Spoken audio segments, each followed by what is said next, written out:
bedah buku dari buku materi pendidikan dan pelatihan dasar Satpam 2021 Gada Pratama. Tugas pokok, fungsi dan wewenang Satpam. 1. Tugas pokok Satpam.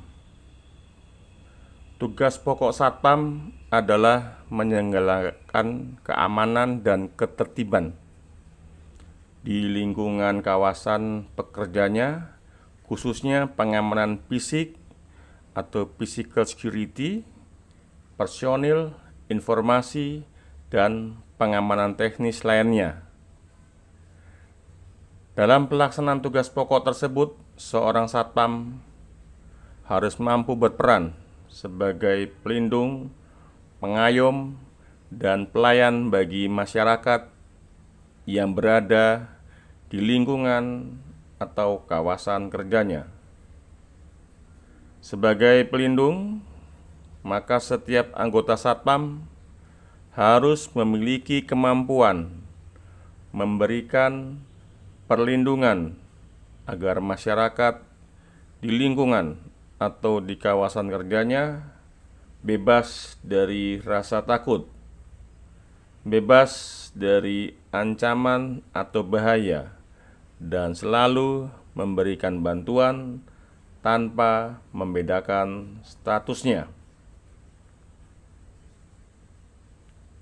Sebagai pengayom, maka setiap anggota Satpam harus memiliki kemampuan memberikan petunjuk, arahan, bimbingan, dan pesan yang bermanfaat bagi masyarakat di lingkungan kawasan kerjanya, sehingga tercapai suasana yang aman, tertib, dan masyarakat merasa tentram dan terayomi.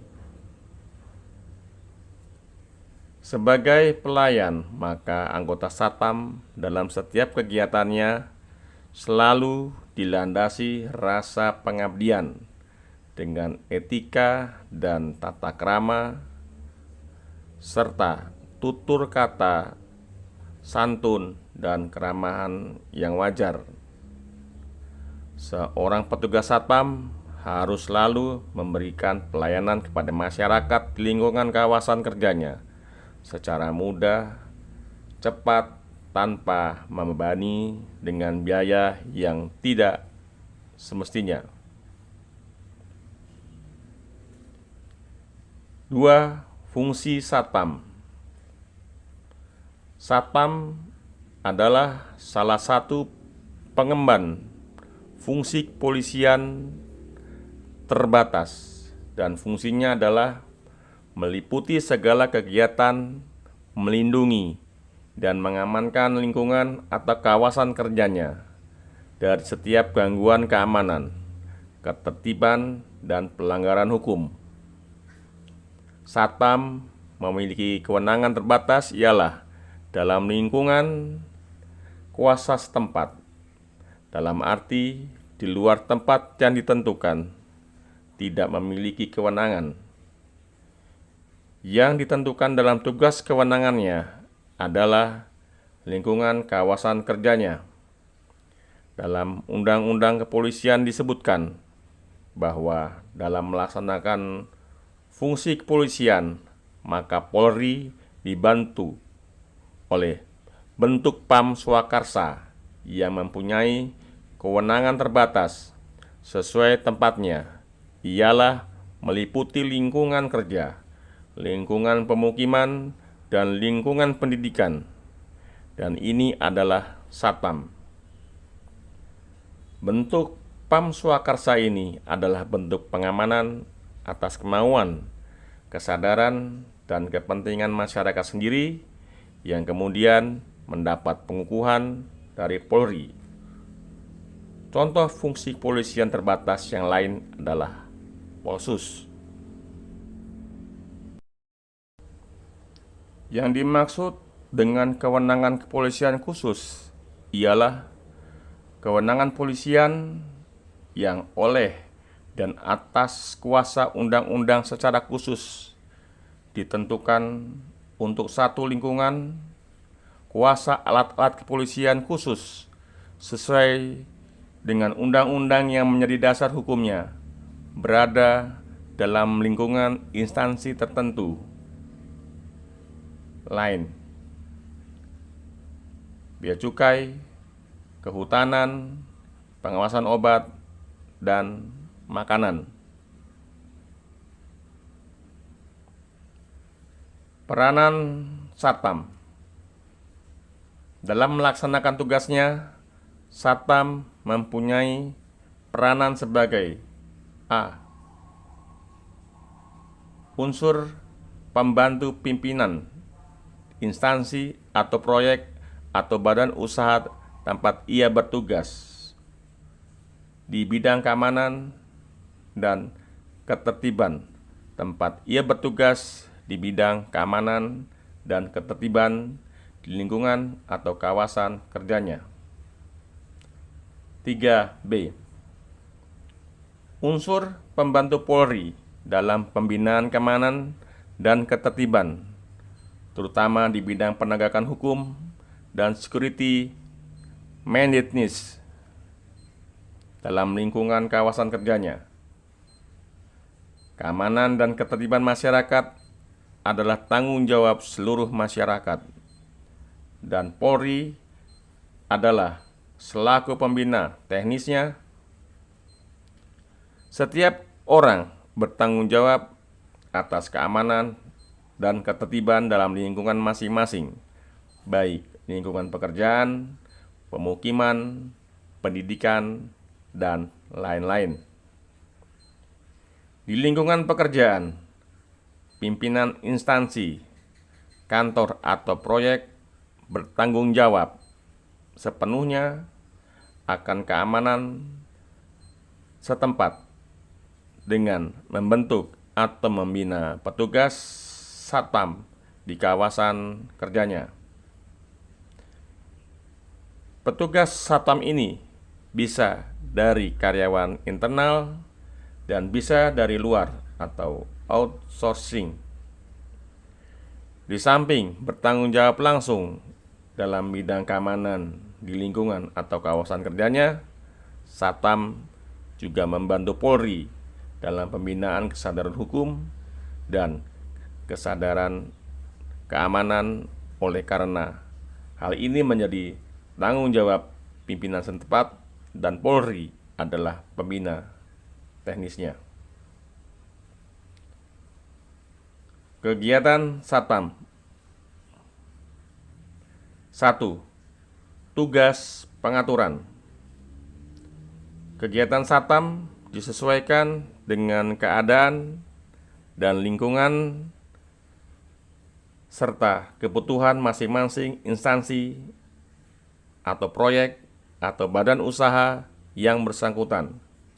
Sebagai penjabaran dari fungsi Satpam, maka dalam melaksanakan tugasnya, Satpam melakukan kegiatan-kegiatan yang pada pokoknya adalah tugas pengaturan, penjagaan, patroli atau perondaan, dan tugas-tugas lain, serta penanganan keadaan darurat.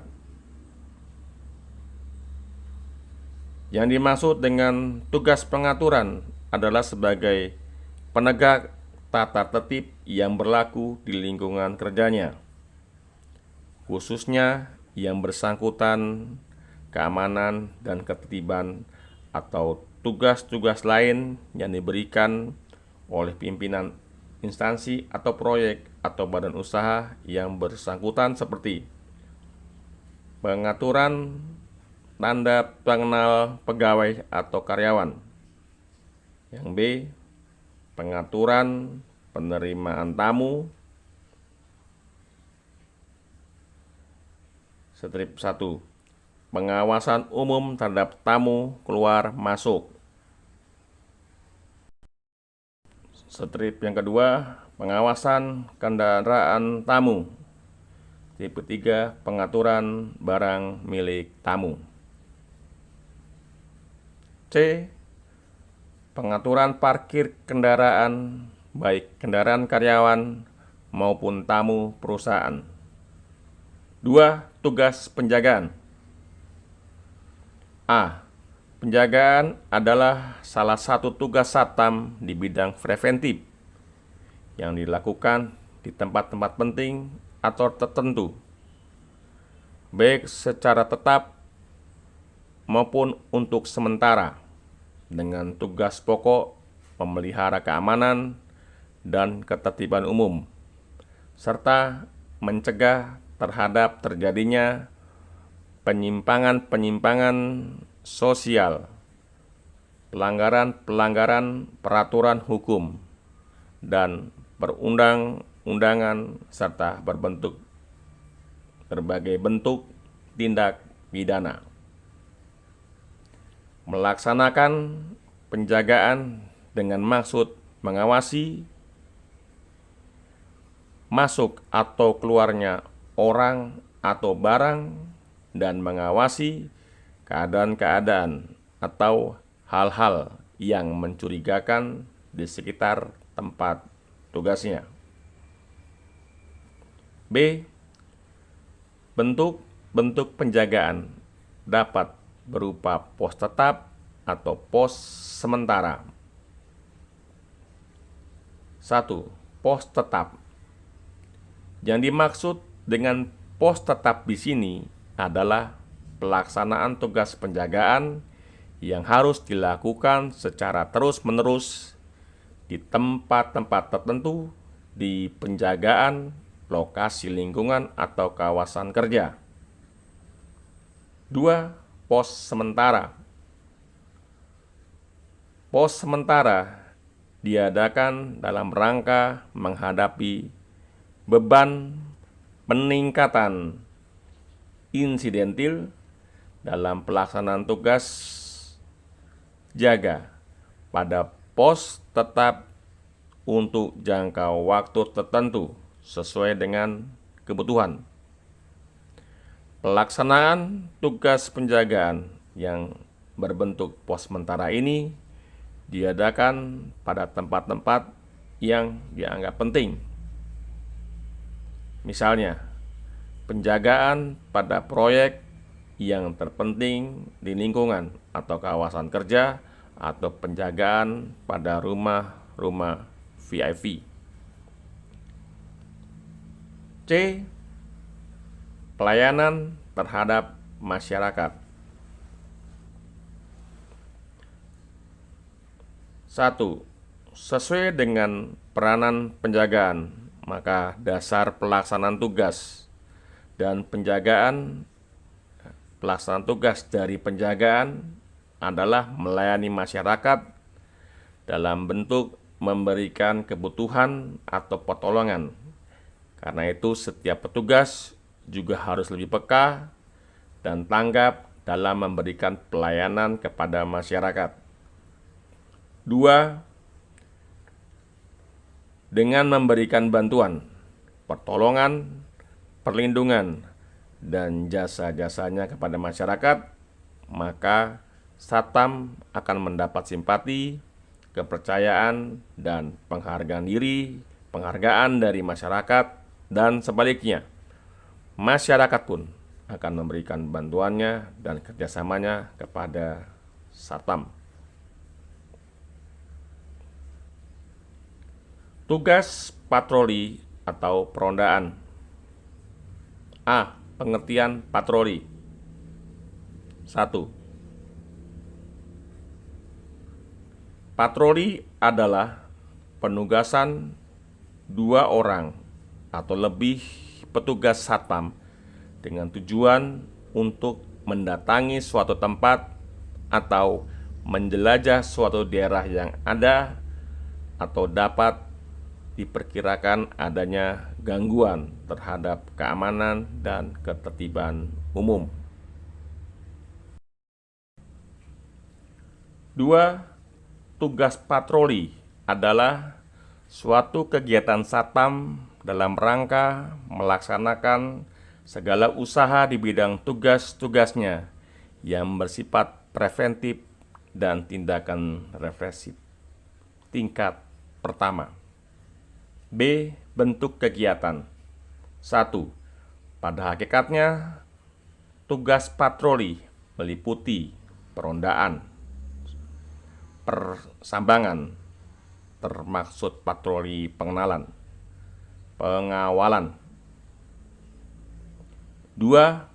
Melakukan perondaan sekitar kawasan kerjanya menurut rute dan waktu tertentu dengan maksud mengadakan penelitian dan pemeriksaan terhadap segala sesuatu yang tidak wajar dan tidak pada tempatnya yang dianggap dapat atau diperkirakan menimbulkan ancaman dan gangguan serta mengatur kelancaran lalu lintas di luar komplek atau sekitarnya lingkungan kerjanya. C. Tugas dan kewajiban patroli. Tugas kewajiban patroli meliputi kegiatan-kegiatan meliputi pelaksanaan 1. Pelayanan masyarakat, yaitu melayani masyarakat di lingkungan atau kawasan kerja dan memberi jasa-jasa kepadanya. 2. Menjamin keamanan dan memelihara ketertiban umum, terutama mencegah terjadinya pelanggaran dan kejahatan. 3. Melindungi anggota masyarakat, baik jiwa, harta benda, dan sebagainya, terhadap perbuatan-perbuatan atau gangguan-gangguan atau ancaman yang dapat membahayakan atau merugikan, termaksud memberikan bantuan atau pertolongan kepada masyarakat yang membutuhkan. 4. Tugas pengawalan. A. Tugas pokok pengawalan. Tugas pokok pengawalan adalah untuk menyelenggarakan penghantaran, perlindungan, dan pengamanan terhadap orang dan barang yang dilakukan oleh petugas satpam, baik dalam jumlah yang kecil maupun dalam jumlah yang besar, untuk diserahkan atau dipindahkan dari suatu tempat ke tempat lain. Kegiatan pengawalan oleh petugas satpam adalah bentuk pengawalan uang atau barang bila diperlukan dan disesuaikan dengan kebutuhan instansi atau proyek atau badan usaha yang bersangkutan. B. Pengawalan terhadap barang-barang atau dokumen surat penting. 1. Persiapan. A. Pengawalan terhadap barang-barang, dokumen atau harta benda atau surat-surat penting lainnya adalah atas permintaan sejak diterimanya barang-barang tersebut sampai dengan diserahkan pada yang berhak menerimanya. B. Sebelum pengawalan dilaksanakan, harus diadakan persiapan mengenai persyaratan keamanan dari barang sebagai kelengkapan administrasi. Harus ada surat perintah pengawalan dari kepala dan surat-surat lain yang diperlukan.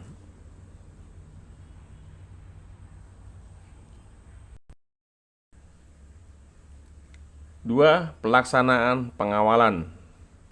Dalam melaksanakan pengawalan terhadap barang-barang perlu diperhatikan: A.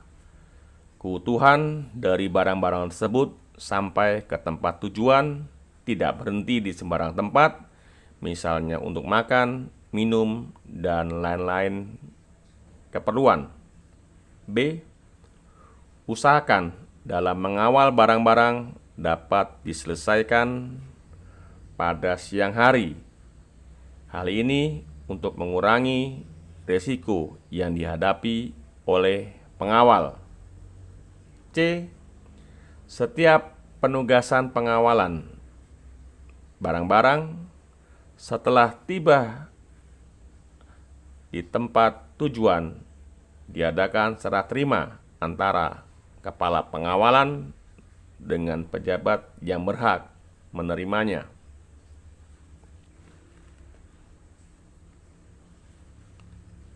Tindakan lain-lain dan tindakan dalam keadaan darurat.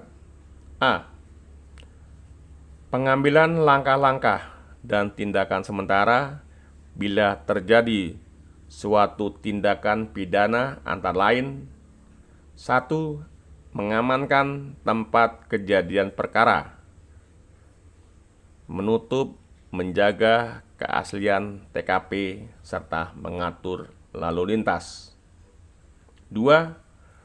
Menangkap atau memborgol pelaku, atau hanya dalam hal tertangkap tangan, dan segera menyerahkan ke Polri. 3. Menolong korban. Bila ada tanda kehidupan, segera memberikan pertolongan P3K dan segera mengangkut korban ke rumah sakit. 4. Mengumpulkan atau menjaga barang bukti, jangan sampai rusak dan berubah dari aslinya, serta mencatat segala hal sesuatu bila terpaksa melakukan perubahan. 5. Melaporkan atau meminta bantuan dan menyerahkan penyelesaiannya kepada Polri yang terdekat. B. Tindakan dalam keadaan darurat. Memberikan tanda-tanda bahaya atau keadaan darurat melalui alat-alat alarm atau kode-kode atau isyarat-isyarat tertentu bila terjadi kebakaran, bencana alam, atau kejadian-kejadian lain yang membahayakan jiwa, badan, atau harta benda orang banyak di sekitar kawasan kerjanya, serta memberikan pertolongan dan bantuan penyelamatan.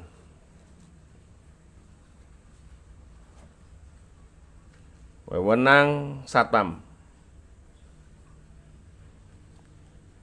Wewenang bidang preventif secara universal. Wewenang pengambilan tugas kepolisian terbagi atas 2 bidang, yaitu wewenang bidang preventif atau preventif dalam arti luas, termaksud preventif dan represif sesuai ketentuan peraturan perundang-undangan yang mengaturnya. Satpam sebagai pengemban tugas kepolisian terbatas mempunyai wewenang di bidang preventif secara terbatas adalah hanya berwenang di lingkungan kawasan kerjanya. Wewenang bidang preventif dalam bentuk segala usaha guna mencegah secara terbatas timbulnya ancaman atau gangguan Kamtibmas, khususnya di lingkungan masing-masing melalui kegiatan pengaturan, penjagaan, pengawalan,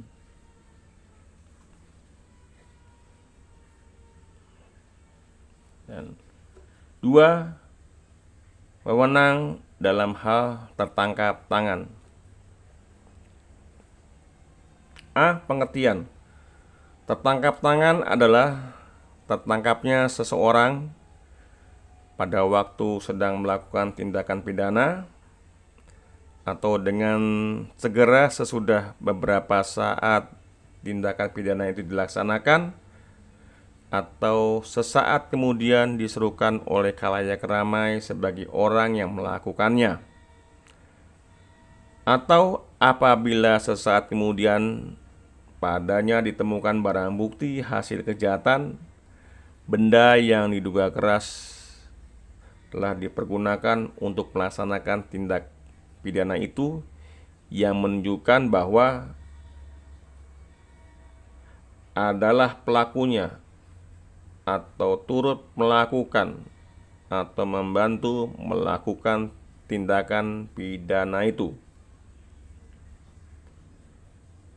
Untuk kasus tertangkap tangan ini, tidak hanya para pengemban fungsi kepolisian yang memiliki kewenangan untuk bertindak, namun jika kewajiban setiap warga negara dengan catatan segera menyerahkan tersangka berikut barang bukti ke penyidik yang berwenang. B. Dalam hal tertangkap tangan, pada dasarnya setiap orang diperbolehkan melakukan tindakan tertentu agar segera diserahkan kepada pihak yang berwenang sesegera mungkin, misalnya dalam hal penangkapan. 1. Dalam hal tertangkap tangan, penangkapan dilakukan tanpa surat perintah penangkapan, dengan ketentuan bahwa penangkap harus segera menyerahkan tertangkap beserta barang bukti yang ada kepada penyidik atau penyidik pembantu yang terdekat. Pasal 18 ayat 2 KUHP. 2. Tertangkap tangan, penyidik tanpa menunggu perintah penyidik atau penyidik pembantu wajib segera melakukan tindakan yang diperlukan untuk segera diserahkan kepada penyidik atau penyidik pembantu di daerah hukum, disertai berita acara tentang tindakan yang dilakukan pada pasal 102 ayat 2 dalam ayat 3 KUHP. 3. Dalam hal tertangkap tangan, setiap orang berhak, sedang setiap orang yang mempunyai wewenang dalam tugas ketertiban dan keamanan umum wajib menangkap tersangka guna diserahkan beserta atau tanpa barang bukti kepada penyidik atau penyidik pembantu, pasal 111 ayat 1 KUHP. Kewenangan.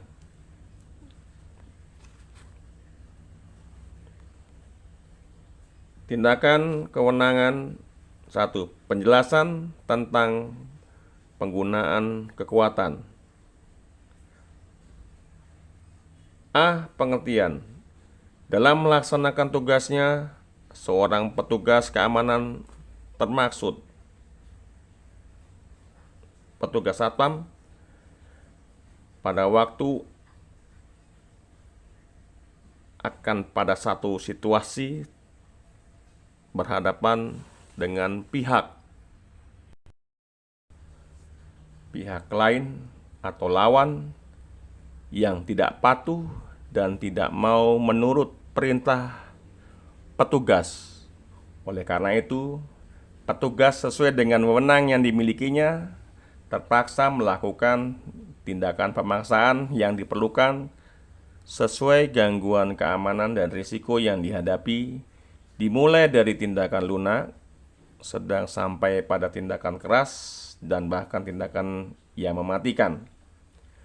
Penggunaan tindakan sesuai wewenang yang dimiliki ini disebut kekuatan, atau terjemahan dari istilah use of force.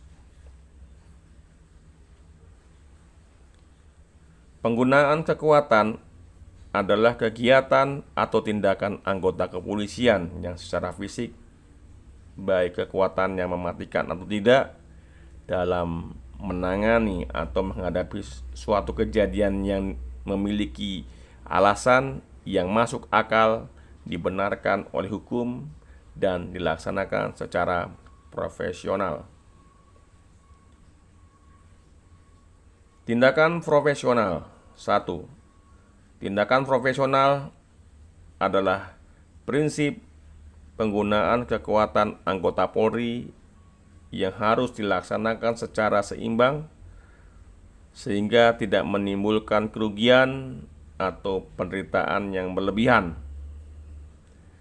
Karena kompleks dan sulitnya menjelaskan situasi yang dihadapi oleh anggota Polri pada saat terjadi konfrontasi, terutama konfrontasi senjata, seringkali sangat sulit menentukan dan mengatakan apakah kekuatan yang digunakan berlebihan atau tidak. Namun, ada satu hal yang perlu diingat adalah menggunakan kekuatan untuk menghukum tersangka merusak kepercayaan publik, sehingga anggota Satpam yang terampil dan percaya diri akan kemampuan yang dimilikinya dan memiliki dalam hal menerapkan tingkat kekuatan yang sesuai dalam mencapai tujuan akhir yang sah secara hukum, biasanya lebih panik, tidak beraksi berlebihan, dan tidak menyalahgunakan kekuatan dibandingkan dengan anggota Polri yang terlatih, anggota Polri yang kurang terlatih. Oleh sebab itu, Satpam menekankan pentingnya pelatihan yang mengajarkan bagaimana menunjukkan kehadiran dan memberikan perintah lisan, teknik-teknik, taktik bertahan, dan penggunaan alat seperti tangan kosong, borgol, tongkat, dan senjata api.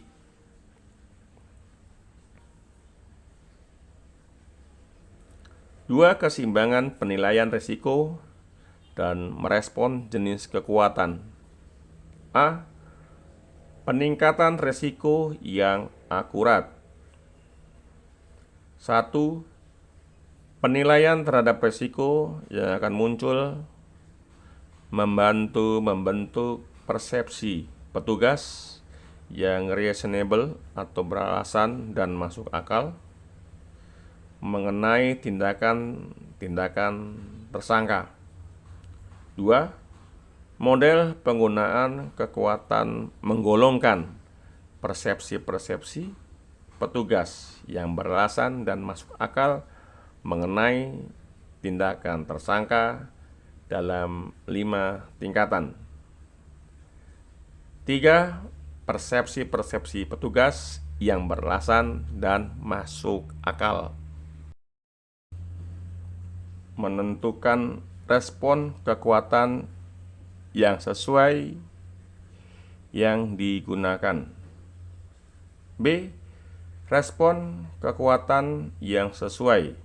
1. Sebagaimana terhadap persepsi petugas yang beralasan dan masuk akal, model penggunaan kekuatan juga mengelompokkan respon petugas yang beralasan dan masuk akal terhadap tindakan-tindakan tersangka dalam 5 tingkatan. 2. Model penggunaan kekuatan menghubungkan tiap tingkatan dari persepsi petugas yang beralasan dan masuk akal dengan 1 tingkatan respon petugas yang beralasan dan masuk akal. 3. Penggunaan kekuatan. A. Kekuatan yang tidak mematikan, terdiri dari 3 tingkatan multi, dari yang lunak sampai yang paling keras terhadap berikut sebagai berikut. 1. Tingkat 1. Pengendalian kooperatif. Pihak lawan patuh. Tindakan petugas: A. Komunikasi verbal. B. Kehadiran fisik berpakaian dinas. 2. Tingkat 2. Pengendalian dengan kontak fisik. Pihak lawan melawan secara pasif. Tindakan petugas: teknik dengan tangan kosong. Kekuatan tingkat 3. Teknik untuk membuat tersangka menurut pihak lawan. atau melawan secara aktif menggunakan fisik dan alat. Tindakan petugas: A. Semprotkan gas air mata. B. Teknik kontrol dan menahan.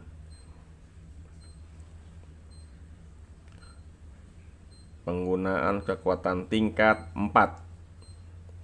Taktik bertahan atau pembelaan diri pihak lawan menyerang dan mengakibatkan luka pada tubuh. Tindakan petugas: teknik benturan dengan alat yang bersifat menyerang. Tingkat 5. Penggunaan kekuatan yang mematikan, antara lain senjata api dan lain-lain. Pihak lawan menyerang hendak melakukan kegiatan yang mengakibatkan luka serius sampai dengan mematikan. Tindakan petugasnya adalah menggunakan kekuatan yang mematikan.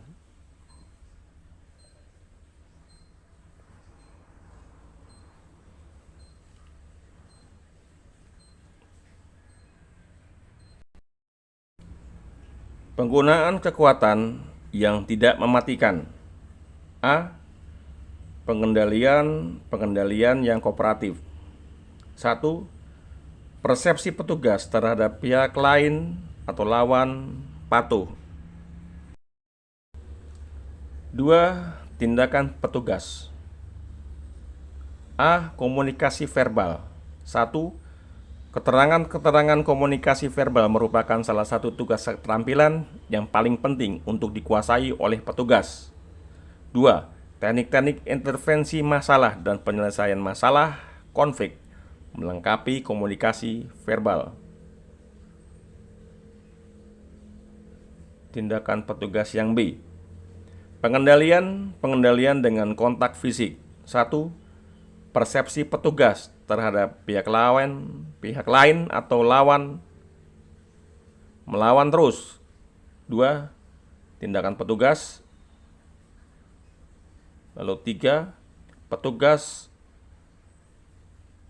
harus yakin atau percaya diri untuk mencoba dan menggunakan teknik-teknik kendali tangan kosong tingkat terendah. C. Teknik-teknik untuk membuat tersangka patuh atau menurut. A. Persepsi petugas tentang tersangka melawan atau secara aktif. Tersangka mungkin menggunakan cara fisik atau mekanis untuk secara aktif melawan petugas. 2. Tindakan petugas. Teknik-teknik pengendalian atau kontrol lawan dengan menggunakan tangan kosong, bila perlu dengan tindakan keras. D. Taktik-taktik bertahan. 1. Persepsi petugas tentang tersangka menyerang atau mengancam luka pada tubuh. B. Tindakan petugas dengan menggunakan teknik-teknik berbenturan. Petugas mungkin menggunakan teknik bertahan seperti pukulan dan tongkat atau tindakan counter lainnya yang bersifat menyerang ketika menghadapi seseorang tersangka yang tidak bersenjata atau menyerang. 3. Penggunaan kekuatan yang mematikan. A. Kekuatan. A. 1. Persepsi petugas tentang tersangka atau lawan menyerang atau mengancam menyebabkan luka tubuh serius atau hendak menggunakan kekuatan mematikan. 2. Tindakan petugas. Petugas dapat menggunakan kekuatan mematikan hanya untuk melindungi dirinya atau anggota masyarakat lainnya dari ancaman kematian atau ancaman luka tubuh serius yang segera datang, dan saat melakukannya tidak akan membahayakan anggota masyarakat yang tidak bersalah. B. Petugas dapat menggunakan kekuatan mematikan dalam perlindungan diri atau perlindungan orang lain jika 4 syarat berikut terpenuhi. Tersangka memiliki kemampuan, misalnya memiliki sebuah senjata api atau pisau untuk menyebabkan kematian atau luka tubuh serius. 2. Tersangka memiliki kesempatan untuk menggunakan kemampuannya, atau misalnya sebuah senjata api atau pisau. 3. Ancaman tersangka yang akan menyebabkan kematian atau luka tubuh serius bersifat segera terjadi atau jiwa terancam. 4. Petugas tidak memiliki alternatif lain yang beralasan dan masuk akal untuk mengatasi tersangka. C. Petugas dapat menggunakan kekuatan mematikan untuk menangkap penjahat berat yang melarikan diri ketika 1.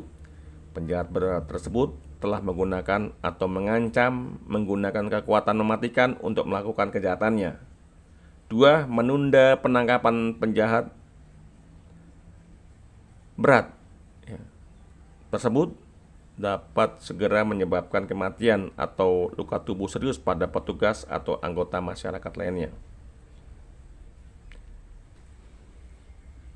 Pertimbangan memilih penggunaan kekuatan yang sesuai. A. 4. Pertimbangan memilih penggunaan kekuatan sesuai. A. Petugas satpam harus menggunakan kekuatan untuk melindungi diri sendiri dan anggota masyarakat lainnya. 1. Petugas dapat menggunakan kekuatan apa saja yang diperlukan dan beralasan serta masuk akal dalam suatu situasi untuk melindungi dirinya sendiri atau orang lain dari luka tubuh yang akan terjadi. B. Yang 2. Memastikan tersangka mematuhi hukum. 3. Mengatasi tersangka dengan melawan. B. Dalam semua kejadian kontak dengan petugas tersangka, petugas satpam harus merespon secara profesional dan dengan penilaian yang masuk akal.